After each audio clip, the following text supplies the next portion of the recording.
If you've ever found a small gap around a pipe or crack in your garage and wondered if a mouse could actually get through it, unfortunately, they probably can. The steel wool was gifted to us to test that very theory, but as always, these are my honest thoughts. Right away, the first thing I noticed is that this isn't just a handful of steel wool pads.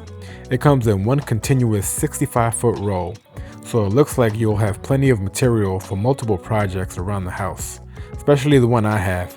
As you can see, I have this massive opening in the foundation of my home, so I'm hoping the steel wool will fill this gap to prevent pests from getting in, but still allow for airflow into the crawl space. Now, using it is pretty straightforward. Just cut off what you need with a pair of scissors, shape it with your hands, and press it into the gap.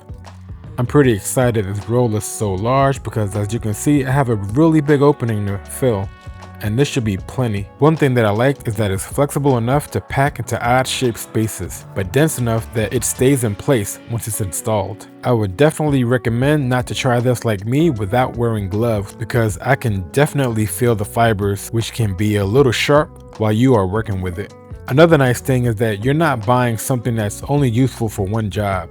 Besides helping block potential entry points for mice, steel wool can also be useful for certain cleaning and surface prep projects around the house. Personally, I think this makes the most sense if you've noticed gaps around your garage, your basement, your utility room, your foundation, or anywhere else pipes and cables come through the wall. It is one of those inexpensive preventative products that's a lot easier to install before you have a pest problem. Overall, I like the amount you get, how easy it is to customize for different openings, and how simple it is to use. Just make sure you have a good set of shears to help you cut through the steel roll. So if you're looking for a physical barrier to help fill small gaps around your home, I think this is an affordable and practical option. If this review helped answer some of your questions, consider subscribing. We review all kinds of products to help you see what they're really like before you buy them, both the good and the bad. Thanks for watching, and I'll see you on the next one.